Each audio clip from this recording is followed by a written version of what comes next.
BBMP of course ಯಾರೇ tax ಕಟ್ಟಲಿಲ್ಲ ಅಂದ್ರೂ ಕೂಡ ಒಂದಷ್ಟು ಉತ್ಸುಕರಾಗಿ ಈ ಥರದ್ದೆಲ್ಲ ಆಕ್ಷನ್ ತಗೋತಾರೆ. ಅದು ಎಲ್ಲರ ಮೇಲೂ ತಗೊಳ್ಳಿ ಅನ್ನೋದು ನಮ್ಮ ಒತ್ತಾಯವೂ ಹೌದು. ಯಾರು ಟ್ಯಾಕ್ಸ್ ಕಟ್ಟಿಲ್ಲ ಎಲ್ಲರೂ ಅವರೆಲ್ಲರೂ ಕೂಡ ಇದಕ್ಕೆ ಬರಬೇಕು. ಆದರೆ ಬರೀ ಯಾರಿಗೋ ಒಬ್ರಿಗೆ ಮಾಡಿ ಅಲ್ಲಿಗೆ ಮಾತ್ರ ನಿಲ್ಲಿಸ್ಬಿಡೋದಲ್ಲ.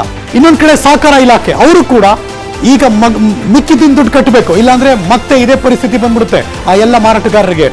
ವಿಸ್ತಾರ ನ್ಯೂಸ್, ನಿಖರವಾದಂತಹ ಮಾಹಿತಿ, ಜನಪರವಾದಂತಹ information. Let's move on. Traffic city ಅನ್ನೋ ಹಣೆಪಟ್ಟಿ ಅದು ಬೆಂಗಳೂರು ಸಿಟಿಗೆ ಯಾವಾಗಲೂ ಅಂಟ್ಕೊಂಡಿದೆ. ಅದಕ್ಕೆ ಕಂಟಕ ಆಯ್ತು IT ಸಿಟಿಯ ಒಂದು ಮಾಲ್. ಹಾಗಾದ್ರೆ ಮಾಲ್ ಯಾವುದು, ಅಲ್ಲಾಗುತ್ತಿರೋ ಬೆಳವಣಿಗೆ ಏನು? Let's see. ಈಗ ಬರ್ತಿರುವಂತಹ ಬ್ರೇಕಿಂಗ್ ನ್ಯೂಸ್. ಮಾಲ್ ಆಡಳಿತ ಸಿಬ್ಬಂದಿಯ ಧನ ದಾಹದಿಂದ ಈ ಸಂಕಷ್ಟ ಶುರುವಾಗಿದೆ. ಮಾಲ್ ಯಾವುದು ಅಂತ ತೋರಿಸ್ತೀವಿ. Breaking news.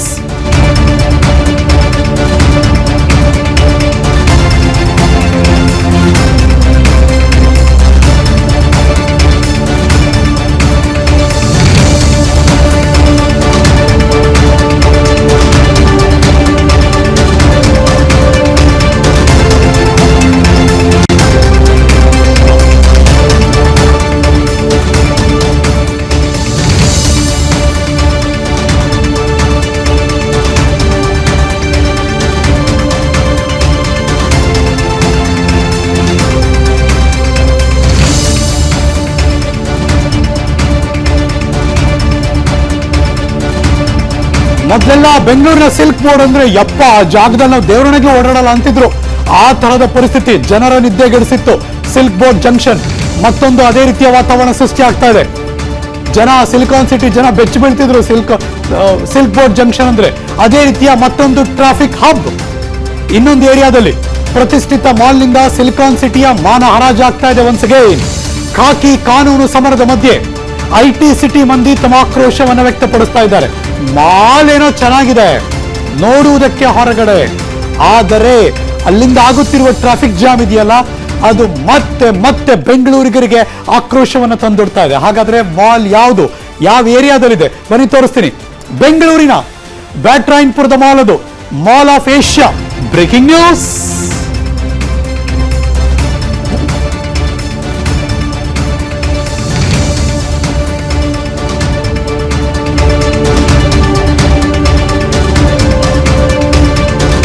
ಬ್ಯಾಟ್ರಾಯನ್ಪುರದ ಮಾಲ್ ಆಫ್ ಏಷ್ಯಾ ಈಗ ದೊಡ್ಡ ಮಟ್ಟದಲ್ಲಿ ಟ್ರಾಫಿಕ್ ಜಾಮ್ಗೆ ಕಾರಣ ಆಗ್ತಾ ಇದೆ. ಮಾಲ್ ಕಟ್ಟಿದ್ದಾರೆ, ಅಜೆ ಮುಂಜಾಗ್ರತೆಯನ್ನು ವಹಿಸಿಲ್ಲ, ನಿರ್ಲಕ್ಷ್ಯ ಮಾಡಿದ್ದಾರೆ. ಶಾಪಿಂಗ್ಗೆ ಅಂದ್ರೆ ಅಂಗಡಿಗಳಿಗೆ ಖರೀದಿ ಮಾಡೋಕೆ ಯಾರ್ಯಾರು ಬರ್ತಾರೋ ಅವರಿಗೆ ಸೂಕ್ತವಾದ ಪಾರ್ಕಿಂಗ್ ವ್ಯವಸ್ಥೆ ಕಲ್ಪಿಸಿಲ್ಲ. ಗ್ರಾಹಕರಿಗೆ ಪಾರ್ಕಿಂಗ್ ವ್ಯವಸ್ಥೆಯನ್ನ ಸರಿಯಾಗಿ ಕಲ್ಪಿಸಿಲ್ಲ. ಹೀಗಾಗಿ ಏರ್ಪೋರ್ಟ್ ರೋಡ್ ಜನ ಪಾರ್ಕ್ ಮಾಡ್ತಾರೆ. ಮಾಲ್ಗೆ ನಿತ್ಯ 1 ಲಕ್ಷಕ್ಕೂ ಹೆಚ್ಚು ಜನ, 1 ಲಕ್ಷ ಪ್ಲಸ್ ಆ ಮಾಲ್ಗೆ ಬರೋರು. ಸುಮಾರು 4,000ಕ್ಕೂ ಹೆಚ್ಚು ಬೈಕ್ಗಳು ರಸ್ತೆ ಬದಿ ಪಾರ್ಕಿಂಗ್ ಆಗಿರುತ್ತೆ. 1 ಲಕ್ಷಕ್ಕೂ ಹೆಚ್ಚು ಜನ ಬರ್ತಾರೆ, 4 ಲಕ್ಷ. ಬಲಭಾಗದ ದೃಶ್ಯ ಅದು. ಹೆಂಗಿರುತ್ತೆ traffic density mall of Asia ಹತ್ರ ಅಂತ. ಪಾರ್ಕಿಂಗ್ ವ್ಯವಸ್ಥೆ ಮಾಡದೆ ನಿರ್ಲಕ್ಷ್ಯ ವಹಿಸ್ತಿದ್ದಾರೆ. ಒಂದು ಅನಲೈಸ್ ಮಾಡಿ ಹೋಗ್ತಾ ಇರ್ತಾರೆ ಏರ್ಪೋರ್ಟ್ಗೆ ಫ್ಲೈಟ್ ಹಿಡಿಬೇಕು ಅಂತ. ಆದರೆ ತುಂಬಾ ಜನ ಇದರಿಂದ ಫ್ಲೈಟ್ ಮಿಸ್ ಮಾಡ್ಕೊಂಡಿದ್ದಾರಂತೆ. ಹಾಗಾಗಿ ಸಾರ್ವಜನಿಕರ ಆಕ್ರೋಶಕ್ಕೆ ಗುರಿಯಾಗಿದೆ mall of Asia. You can imagine 1 lakh plus ಜನ ಬರ್ತಾರೆ, 4,000 ವೆಹಿಕಲ್ಗಳು ಅಂದ್ರೆ 2 ವೀಲರ್ಗಳು ಮಾತ್ರ ಹೊರಗೆ ನಿಲ್ಲುತ್ತೆ ಅಂದ್ರೆ ಹ್ಯೂಜ್ ಟ್ರಾಫಿಕ್ ಜಾಮ್. ಹಾಗಾಗಿ ಜನ ಕೂಡ ಈಗ ತಿರುಗಿ ಬಿದ್ದಿದ್ದಾರೆ. ಬರ್ತಾ ಇದೆ ಮತ್ತೊಂದು ಬ್ರೇಕಿಂಗ್ ನ್ಯೂಸ್. ಟ್ರಾಫಿಕ್ ನಿಂದಾಗಿ ಸಿಡಿದೆದ್ದಿದ್ದಾರೆ ಏರ್ಪೋರ್ಟ್ ಹೋಗೋರು. ಏರ್ಪೋರ್ಟ್ ರೋಡ್ ನಲ್ಲಿ ಟ್ರಾಫಿಕ್ ನಿಂದಾಗಿ ಫ್ಲೈಟ್ ಗಳು ಮಿಸ್ ಆಗ್ತಾ ಇದೆ. Breaking news number 3.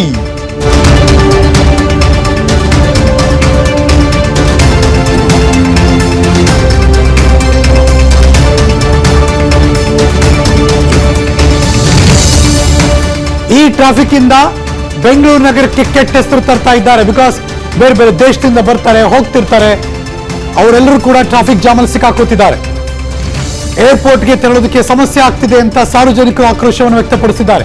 Traffic jam ಸಮಸ್ಯೆ ಬಗೆಹರಿಸಬೇಕು ಅಂತ ಪೊಲೀಸರಿಗೆ ರಿಕ್ವೆಸ್ಟ್ ಮಾಡ್ತಿದ್ದಾರೆ. ಬೆಂಗಳೂರಿಗರು ಮಾಲ್ ವಿರುದ್ಧ ತಕ್ಷಣವೇ ಕ್ರಮ ತೆಗೆದುಕೊಳ್ಳಿ ಅಂತ IT ಸಿಟಿ ಜನ ಮನವಿ ಮಾಡ್ಕೋತಿದ್ದಾರೆ. ಮಾಲ್ ಆಫ್ ಏಷ್ಯಾ ಅತಿ ದೊಡ್ಡ ಮಾಲ್ ಅಂತ ಕ್ಲೈಮ್ ಮಾಡ್ಕೋತಾರೆ. ಆದರೆ ಆ ಮಾಲ್ನಲ್ಲಿ ಗ್ರಾಹಕರಿಗೆ ಸರಿಯಾದ ಪಾರ್ಕಿಂಗ್ ವ್ಯವಸ್ಥೆಯನ್ನು ಕಲ್ಪಿಸಿಲ್ಲ. ಹಾಗಾಗಿ ಮಾಲ್ಗೆ ಬರೋರೆಲ್ಲ ಹೊರಗಡೆ ಪಾರ್ಕ್ ಮಾಡ್ತಾರೆ. ಹಾಗಾಗಿ ಹ್ಯೂಜ್ ಟ್ರಾಫಿಕ್ ಜಾಮ್. ಇದ್ರ ಬಗ್ಗೆ ಮತ್ತಷ್ಟು ಮಾಹಿತಿ ಕೊಡೋಕೆ ನನ್ನ ಸಹೋದ್ಯೋಗಿ ಕ್ರೈಮ್ ಬ್ಯೂರೋ ಮುಖ್ಯಸ್ಥ SK ಮಂಜುನಾಥ್ ನೇರ ಸಂಪರ್ಕದಲ್ಲಿ ಜಾಯಿನ್ ಆಗ್ತಿದ್ದಾರೆ. ಮಂಜು ನಮಸ್ಕಾರ, ವೆರಿ ಗುಡ್ ಮಾರ್ನಿಂಗ್. ದೊಡ್ಡ ಮಾಲು, ತುಂಬಾ ಜನ ಬಂದೇ ಬರ್ತಾರೆ, ಒಂದು ಪ್ರೊಜೆಕ್ಷನ್ ಇದ್ದೇ ಇರುತ್ತೆ, ಇಷ್ಟು ಜನ ಬರ್ಬೋದು ಅಂತ. ಅದಕ್ಕೆ ಸೂಕ್ತವಾದಂತಹ ಪಾರ್ಕಿಂಗ್ ವ್ಯವಸ್ಥೆ ಕಲ್ಪಿಸಿಲ್ಲ ಅಂದ್ರೆ ಮಾಲ್ಗೆ ಲೈಸೆನ್ಸ್ ಹೆಂಗ್ ಸಿಕ್ತು ಅಂತ ಒಂದು ದೊಡ್ಡ ಕ್ವಶನ್ ಮಾರ್ಕ್ ನನ್ನನ್ನು ಕಾಡ್ತಾ ಇರುತ್ತೆ. ಬಟ್ ಈಗಿನ ಪರಿಸ್ಥಿತಿ ವಿಜುವಲ್ಸ್ ನೋಡ್ತಾ ಇದ್ರೆ ಹ್ಯೂಜ್ ಟ್ರಾಫಿಕ್ ಜಾಮ್. ಜನ ಓಡಾಡೋದು ಹೇಗೆ, ಜನ ಅನುಭವಿಸ್ತಿರೋ ಕಷ್ಟ ಏನು, ವಾಟ್ ನೆಕ್ಸ್ಟ್, ಏನ್ ಮಾಡ್ತಾರಂತವ್ರು? Good morning Harish Nagaraj. ನೀವು ಕೇಳುವಂತ ಪ್ರಶ್ನೆಗೆ ಮೊದಲ ಪ್ರಶ್ನೆ, ಯಾವ ರೀತಿ ಅನುಮತಿಯನ್ನು ಕೊಟ್ಟರು? ಇದು BBMP ಅವರು ಮಾಡಿದಂತ ನಿರ್ಲಕ್ಷ್ಯ. ಹಾಗಾಗಿ ಅವರು ಕೊಟ್ಟಂತ ಅನುಮತಿ ಮೇರೆಗೆ ಬೃಹತ್ ಮಾಲ್ ಒಂದು ನಿರ್ಮಾಣ ಆಗಿತ್ತು. ಆದ್ರೆ ಪೊಲೀಸರು ಕೆಲವೊಂದಕ್ಕೆ ಅನುಮತಿಯನ್ನು ಕೊಟ್ಟಿಲ್ಲ. ಅದು ಏನಂತಂದ್ರೆ ಮಲ್ಟಿಪ್ಲೆಕ್ಸ್ ಏನು ಥಿಯೇಟರ್ಗಳು ಇರ್ತವೆ ಆ ಒಂದು ಇದಕ್ಕೆ ಅವಕಾಶವನ್ನ ಕೊಟ್ಟಿಲ್ಲ. ಅದರ ಜೊತೆಗೆ ಈಗ 144 ಸೆಕ್ಷನ್ ಅನ್ನ ಜಾರಿ ಮಾಡಿರೋದಕ್ಕೆ ಒಂದು ಬಲವಾದ ಕಾರಣ ಇರ್ತಕ್ಕಂಥದ್ದು, ಅಲ್ಲಿ ರಸ್ತೆ ಬಳಿ ಇರ್ತಕ್ಕಂಥ ಏನು ರಸ್ತೆ ಬದಿ ವಾಹನಗಳ ನಿಲ್ದಾಣ ಮಾಡ್ತಕ್ಕಂಥದ್ದು, ಜೊತೆಗೆ ಹೆಚ್ಚಿನ ಜನಸಂಖ್ಯೆಯನ್ನು ರೋಡಲ್ಲಿ ನಿಂತಿರ್ತಾರೆ. ಹಾಗಾಗಿ ಟ್ರಾಫಿಕ್ ಜಾಮ್ ಆಗುತ್ತೆ ಅನ್ನೋ ಒಂದು ಕಾರಣಕ್ಕಾಗಿ 144 ಸೆಕ್ಷನ್ ಅನ್ನ ಅಲ್ಲಿ 15 ದಿನಗಳ ಕಾಲ ಹಾಕಿದ್ರು ಬೆಂಗಳೂರು ಸಿಟಿ ಪೊಲೀಸರು.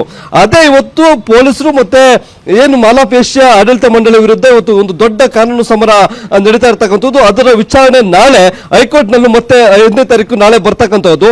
ಅದಕ್ಕೆ ಸಂಬಂಧಪಟ್ಟಂತೆ ಕಳೆದ 2 ದಿನಗಳ ಹಿಂದೆ ನಡೆದಂತ ವಿಚಾರಣೆ ಸಂದರ್ಭದಲ್ಲಿ ಪೊಲೀಸರು ನ್ಯಾಯಾಲಯಕ್ಕೆ ಕೆಲವೊಂದಷ್ಟು ಮಾಹಿತಿಗಳನ್ನ ಕೊಟ್ಟಿರ್ತಕ್ಕಂಥದ್ದು. ಅದು ಮಾಲ್ ಆಫ್ ಏಷ್ಯಾ ವಿರುದ್ಧ ಯಾವ ರೀತಿ ಸಾರ್ವಜನಿಕರು ಒಂದು ಆಕ್ರೋಶವನ್ನು ವ್ಯಕ್ತಪಡಿಸ್ತಾ ಇದ್ದಾರೆ, ಜೊತೆಗೆ ಅದರಿಂದ ಆಗ್ತಕ್ಕಂಥ ಏನು ದುಷ್ಪರಿಣಾಮಗಳೇನು, ಜೊತೆಗೆ ಮಾಲ್ನ ಆಡಳಿತ ಸಿಬ್ಬಂದಿಗೆ ಎಷ್ಟೇ ಬಾರಿ ಒಂದು ಮನವಿಯನ್ನ ಮಾಡಿದ್ರು ಯಾವ ರೀತಿಯಾಗಿ ಅವರ ಒಂದು ಧೋರಣೆಯನ್ನ, ನಿರ್ಲಕ್ಷ್ಯ ಧೋರಣೆಯನ್ನ ತೋರ್ತಾ ಇದ್ದಾರೆ ಅಂತಕ್ಕಂಥ ಒಂದು ಮಾಹಿತಿಯನ್ನ ಕೋರ್ಟ್ಗೆ ಕೊಟ್ಟಿರ್ತಕ್ಕಂಥದ್ದು.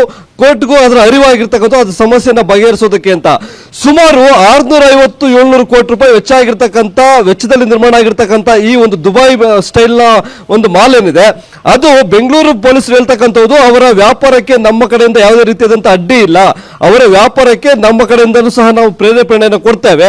ಮತ್ತೊಂದು, ಬೆಂಗಳೂರಿನ ಜನ ಈಗೆಲ್ಲೋ ದುಬೈ, ಎಲ್ಲಾ ವರ್ಗದ ಜನರು ಸಹ ದುಬೈಗೆ ಹೋಗಿ ಆ ರೀತಿಯಾದಂತಹ ಶಾಪಿಂಗ್ ಮಾಲ್ ನೋಡೋದಕ್ಕೆ ಸಾಧ್ಯ ಆಗೋದಿಲ್ಲ. ಬೆಂಗಳೂರಿನಲ್ಲಿ ನಿರ್ಮಾಣ ಆಗಿದೆ, ಸಂತೋಷ. ಆದ್ರೆ ಅಲ್ಲಿ ಹೋಗ್ತಕ್ಕಂಥ ಗ್ರಾಹಕರಿಗೆ ಬೇಕಾದಂತ ಪಾರ್ಕಿಂಗ್ ವ್ಯವಸ್ಥೆಯನ್ನ ಮಾಡ್ಕೊಂಡಿಲ್ಲ ಅಂತಕ್ಕಂಥದ್ದು.